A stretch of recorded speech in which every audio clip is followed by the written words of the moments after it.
오늘 예수님의 말씀 중에 너희에게 평안이 있을지어다. 그 평안은 바로 샬롬을 말해 주고 있는 것입니다.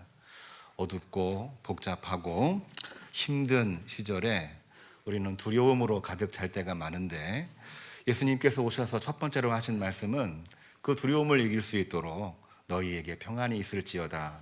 평안, 샬롬을 우리에게 주셨습니다. 부활절 셋째 주일인데 우리들 마음속에 하나님 주시는 평안, 샬롬으로 충만하셔서 모든 일에 승리하시기를 주님의 이름으로 축복합니다. 현존 세계 최고층 빌딩은 두바이에 있는 지상 163층 그리고 828m 부르주 할리파라고 하는 건물입니다. 여러 나라의 기술력이 집약된 것이긴 하지만 가장 주도적인 기술력을 보여준 것은 우리나라의 삼성물산이라고 합니다. 사람들은 이 건물을 볼 때마다 저 높은 건물을 어떻게 지었을까?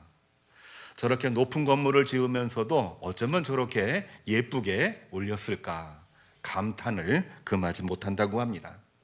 뿐만이 아니라 그 건물의 건축 공법에 대해서 이야기를 들어보면은 정말 그야말로 감탄이 나올 수밖에 없는 그런 상황인데, 우리가 이 건물을 볼 때마다 놓치기 쉬운 것이 하나가 있습니다. 그렇게 화려한 건물, 그리고 최첨단의 건축 공법이 있기는 하지만 가장 기초적이고 기본적인 것인데 잊어버리고 있는 것이 뭐냐면 그 큰 무게, 큰 높이를 지탱하고 있는 땅 밑에 50m 깊이 박혀 있는 190여 개의 거대한 콘크리트 말뚝입니다. 다 알고는 있지만 사실은 늘 잊어버리고 있어요. 무엇 때문에? 저 높은 빌딩, 화려한 건물. 눈에 보이는 것은 굉장히 우리가 감각적으로 훌륭한데 눈에 보이지 않으면은 우리는 쉽게 잊어버리고 마는 것입니다. 그 말뚝이 눈에 보이진 않지만 만약에 그것이 없거나 조금이라도 부실하다고 한다면은 사실은 작은 바람에도 모래 땅 위에 지어진 건물 아닙니까? 쉽게 무너질 수밖에 없는 것입니다. 우리들의 믿음, 우리들의 신앙도 이와 비슷합니다. 눈에 보이는 응답, 눈에 보이는 기적, 그리고 신앙생활을 하되 대박, 화려함, 이것에 많이 우리가 집착할 때가 많이 있습니다.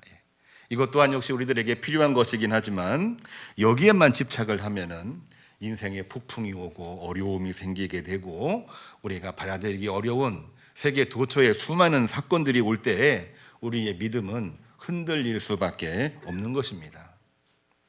오늘 말씀 속에 나와 있는 도마는 아주 평범한 사람이 있고 또한 우리가 일상적으로 늘 공감할 수밖에 없는 그러한 인물입니다. 그런데 그는 눈에 보이는 못자국을 예수님께 요구를 했어요. 그런데 주님께서는 분명하게 이야기를 하십니다. 보고도 보지 않고도 믿는 믿음을 가진 자가 진정한 믿음의 소유자다. 이 말씀을 하시면서 눈에 보이는 것뿐만이 아니라 눈에 보이지 않는 것을 절대로 잊지 말고 그 믿음으로 살라. 이러한 메시지를 우리에게 주시고 있는 것입니다.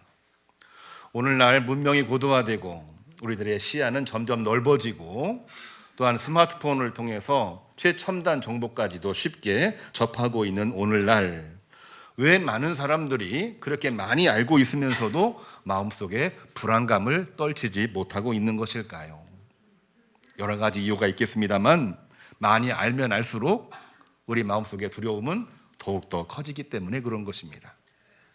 더욱더 정확하게 이야기를 해본다고 한다면은 너무나도 많은 정보를 너무나도 정확하게 알고 있기 때문에 본인의 판단, 본인의 기준, 본인의 감각을 사실 최우선순위의 기준으로 놓고 있기 때문에 그거를 알면 알수록, 그거를 깊이 관여하면 할수록 마음속의 두려움은 더욱더 커지고 있는 것입니다.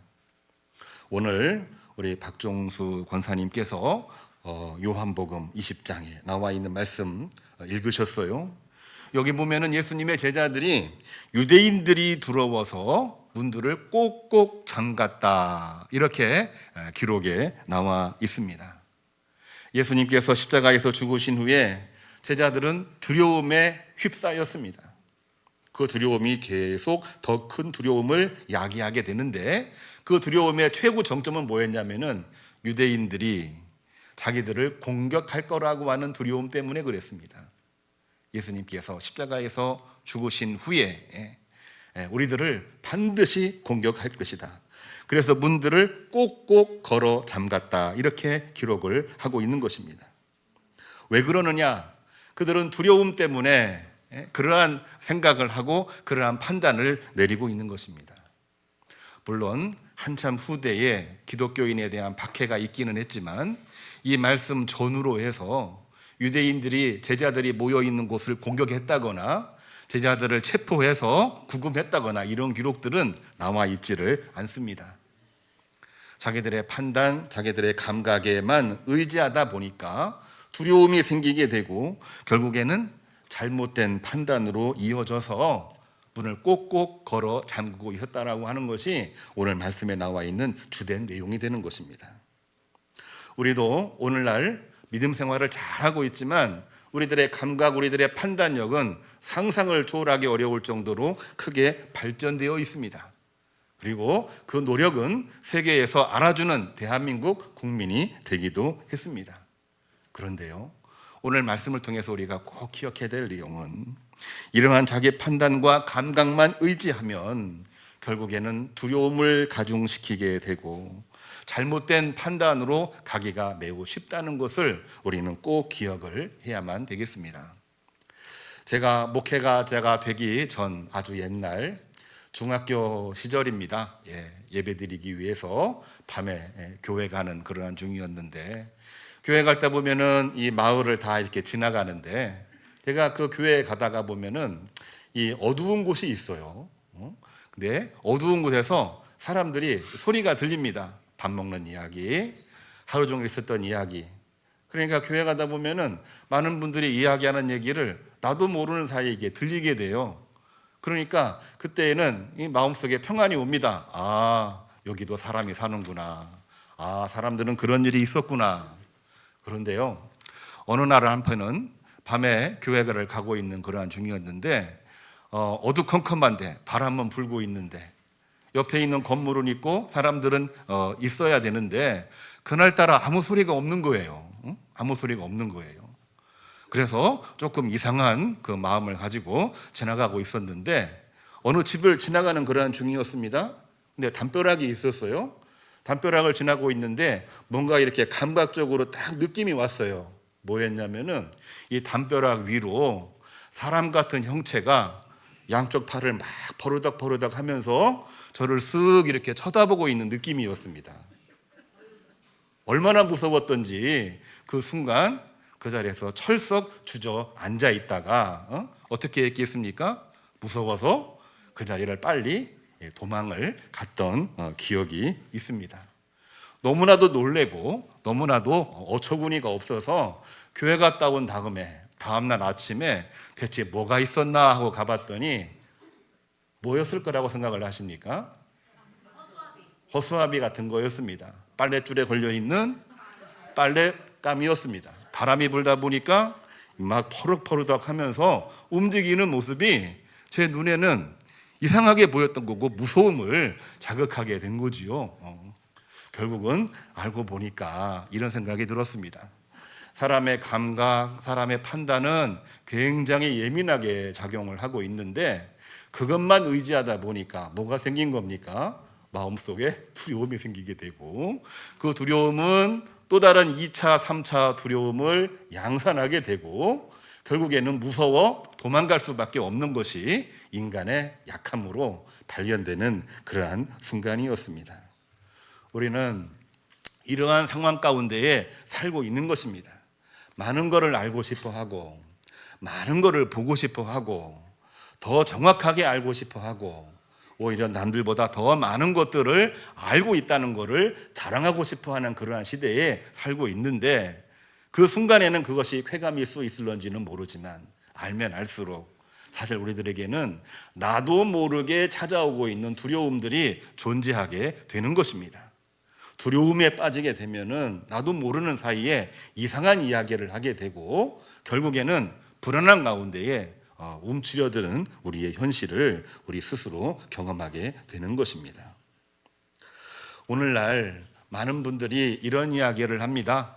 아무리 많이 들어도 한 번 보는 것만 못하다. 한자로 뭔지 아시지요? 백문이 불여일견. 이게 사람들이 흔히 이야기하는 이야기입니다. 결코 부정할 수 없는 그러한 이야기 아니겠습니까? 그렇죠. 우리도 한번 보는 게 낫지 듣는 이야기로는 만족을 하지 못합니다.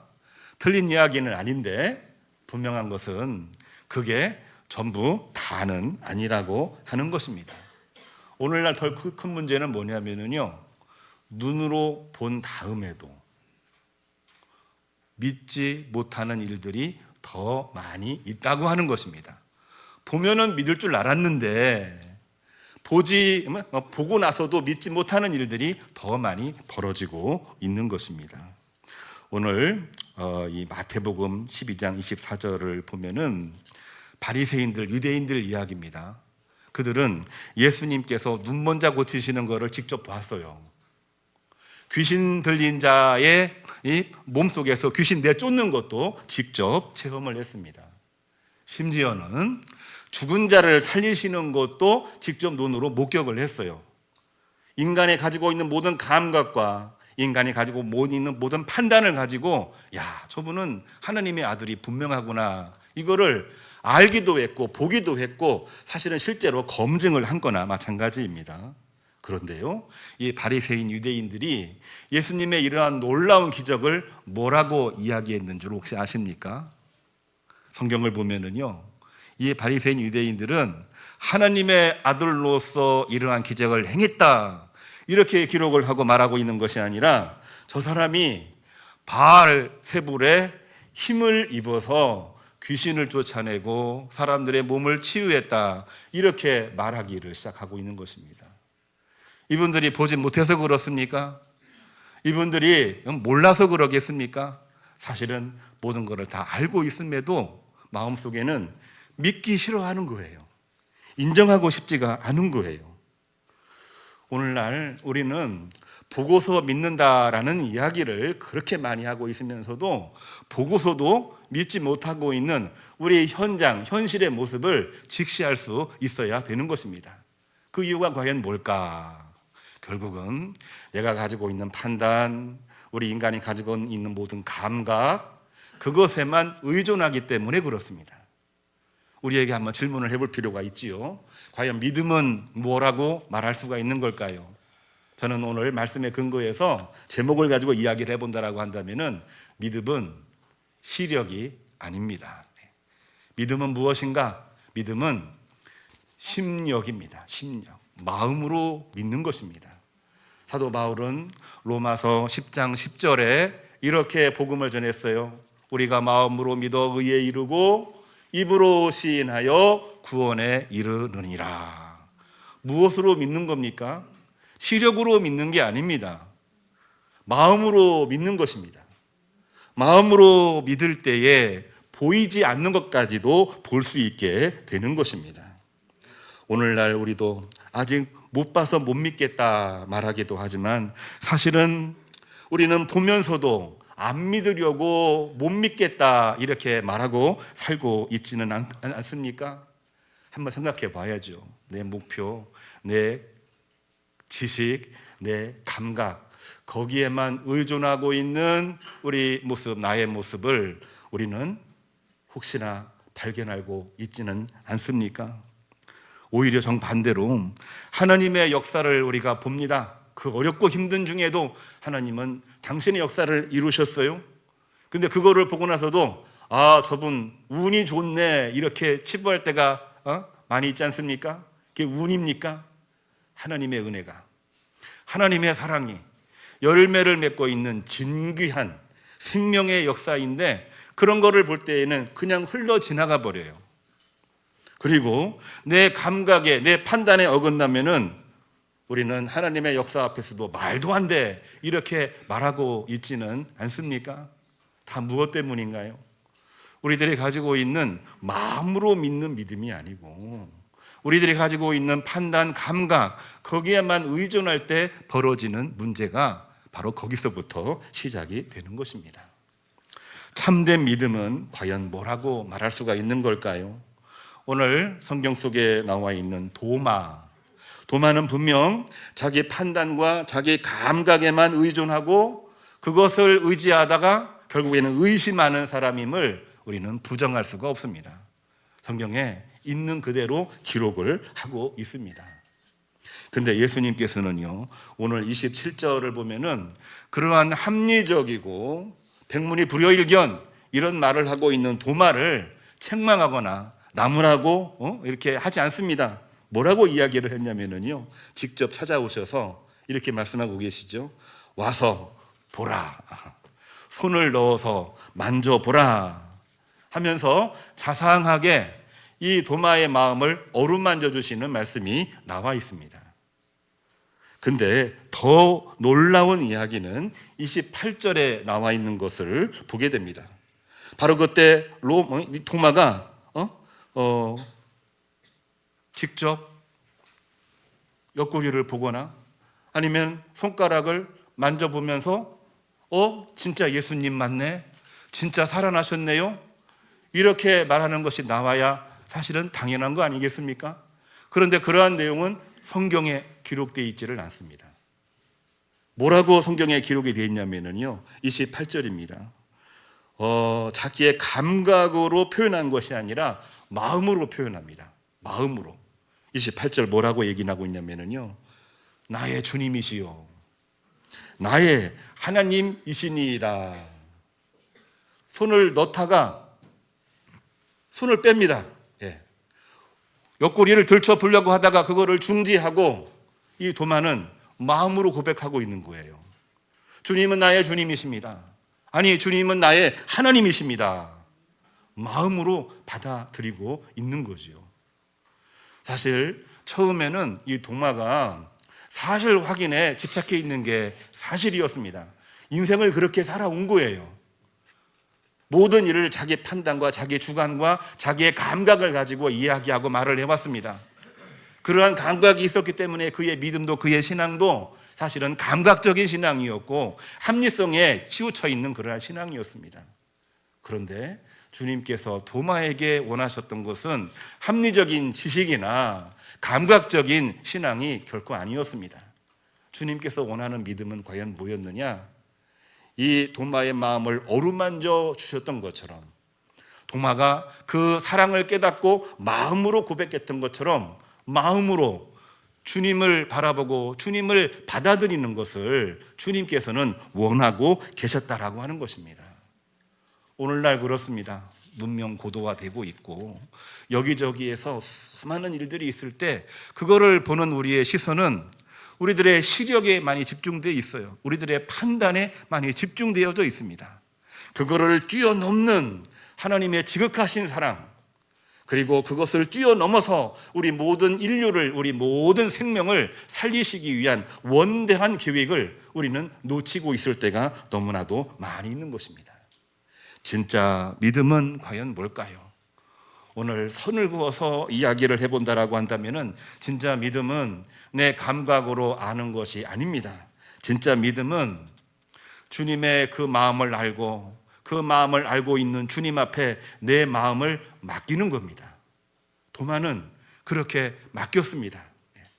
처음에는 자기 시력으로 모든 것을 다 판결하려고 했지만은 예수님과의 만남을 통해서 이 도마는 이제는 시력 확인이 필요 없습니다. 멈춥니다. 이제는 나의 주님이십니다. 이제는 나의 하나님이십니다. 이렇게 말을 하면서 이제는 주님을 따르는 제자가 되겠다, 다시 한번 다짐을 하게 되는 것입니다. 성경에는 기록에 나와 있지 않지만 도마는 그 이후에 어디에 가서 복음을 전했을까? 세계 역사와 흔적들을 살펴보니까요, 인도라고 하는 곳에 가서 복음을 전했다는 흔적이 많이 있습니다.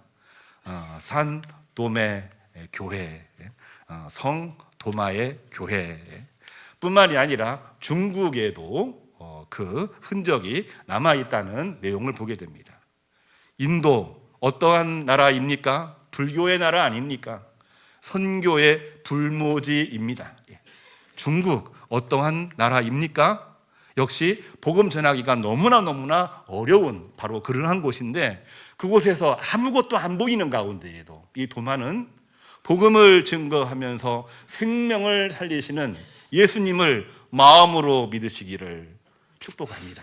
이렇게 복음을 전했던 인물이 바로 이 도마의 믿음이 된 것입니다.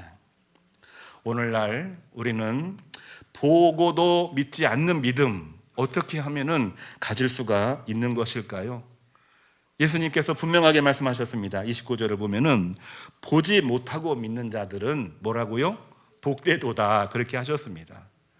보고서 믿는 거는 사실은 본전도 안 되는 거예요. 보고서 믿는 거는 누구나 할 수 있는 것입니다. 물론 보고서도 믿지 못하는 사람들이 없는 건 아닙니다만 대부분 보고 나서는 믿어요. 물론 오래가지를 못합니다. 그러나 보지 못하고 믿는 사람들은 오래 갑니다. 보지 못하고 믿는 자들은 예수님께서 분명하게 말씀을 하셨어요. 그들에게는 복이 있도다. 복이 있다는 말이 무슨 말씀입니까? 하나님이 함께 하신다는 얘기입니다. 복이 있다는 말이 무슨 말씀입니까? 하나님이 너의 복이다, 이렇게 말씀을 해주시는 것입니다. 오늘 29절을 읽었습니다만 31절을 보면은 성경 기록 목적을 이렇게 이야기하고 있어요. 우리가 예수께서 하나님의 아들 예수 그리스도이심을 믿게 하려 함이니라. 성경을 기록하고 있는 것은, 말씀이 기록되고 있는 이유는 과연 뭐냐? 보여주려고 하는 것이 아닙니다. 성경을 믿게 하기 위해서, 마음으로 믿게 하기 위해서 이 기록을 남겼다라고 하는 것입니다. 오늘날 문명 고도화가 됐지요. 모든 것이 다 시력화되고 있습니다. 사람들은 새로운 것을 보기를 원합니다. 이번에 많은 것을 보았다면 다음에는 더 많은 것을 보려고 합니다. 다음에 더 많은 것을 보지 못하면 이번은 별거 없네 하면서 실족하기도 합니다. 그런데 그렇게 해서 과연 믿음을 가질 수가 있는 걸까요? 그는 보기만을 원하고 있기 때문에 그 어떤 것도 가질 수가 없고 어느 순간에는 아무것도 없네, 그것이 결론이 되고 말 것입니다. 보지 않고도 믿는 자, 그것은 하나님의 원대한 계획을 볼 수 있게 만들어주는 힘이 있는 것입니다. 우리가 어떻게 하면 보지 않고도 믿는 믿음을 가질 수가 있는 걸까요? 그것은 말씀을 우리가 분명하게 보는 것입니다. 말씀을 볼 수 있는 마음을 가져야 되고, 말씀을 볼 수 있는 이 능력을 가져야 됩니다. 말씀을 해석할 수 있는 힘을 가져야 되는 것입니다. 오늘날 우리가 신앙생활을 잘하고 있지만은 또 옛날에 비해서 훨씬 세련된 신앙적인 모습을 가지고 있기는 합니다만, 우리가 놓치고 있는 것 한 가지를 오늘 말씀을 통해서 이야기를 해보려고 합니다. 놓치고 있는 게 있어요. 뭘 놓치고 있느냐? 말씀 읽기를 놓치고 있는 것이 아닐까요? 눈에 보이는 것을 자꾸 원합니다. 그리고 보여주는 것에 내가 동의한다, 동의하지 않는다, 여기에 집중해 있습니다. 결국 어느 순간에는 본인 스스로 시험에 들어서 문제를 양산하기도 합니다. 믿음은 무엇입니까? 말씀을 통해서 나에게 말씀하시는 하나님의 마음을 받아들이는 것입니다. 진짜 믿음은 무엇입니까? 그 말씀을 믿고 내 인생을 주님 앞에 전적으로 맡기는 것입니다. 주님 앞에 맡기고 나갈 때에 하나님께서 함께 하십니다. 눈으로 보고 확인했다고 해서 하나님이 함께 하시는 게 결코 아닙니다. 내 마음을 주님 앞에 인격적으로 맡기는 것입니다. 내 믿음을 주님 앞에 온전히 맡기는 것입니다. 내 인생 고꾸라진다고 할지라도 주님이 함께 하시면 아무 문제가 없습니다. 오히려 이것을 통해서 하나님은 형통의 복을 주십니다. 이러한 믿음으로 나가는 것이 주님께서 우리에게 원하고 계시는 것입니다. 그래서 오늘 성경 29절은 이 모든 것들을 기록함은, 말씀이죠. 말씀을 기록함은 너희로 하여금 무엇을 하게 하기 위함이다? 믿게 하려 함이니라. 보게 하려 함이 아니라 믿게 하려 함이라. 이렇게 말씀을 주시고 있는 것입니다. 우리가 보지 않고도 믿는 믿음을 가질 때에는 어떤 일이 벌어집니까? 하나님이 함께 하시는 은총, 경험하게 되는 것입니다. 보지 않고도 믿는 믿음을 가질 때 오늘날 우리에게, 나에게 가장 큰 변화는 과연 뭘까요? 저는 이런 생각을 하고 오늘 말씀을 마치려고 합니다. 말씀 해석 능력이 생기게 됩니다. 보고서 만족하는 사람은 해석하지 않습니다. 그러나 말씀을 마음으로 받아들이는 사람은 해석을 합니다. 하나님의 은총이 나에게 있다. 하나님의 은총이 우리 모두에게 있다. 우리의 상황이 녹록지 않고 우리의 모든 일들이 다 어처구니가 없고 우리의 모든 상황이 받아들이기 어려운 일이 있다고 할지라도 말씀을 내 마음속에 마음으로 받아들이는 사람은 그 문제를 해석할 능력이 생기게 됩니다. 이것은 우리에게 어려움이 아니라 하나님의 영광을 드러내기 위한 하나의 과정이다.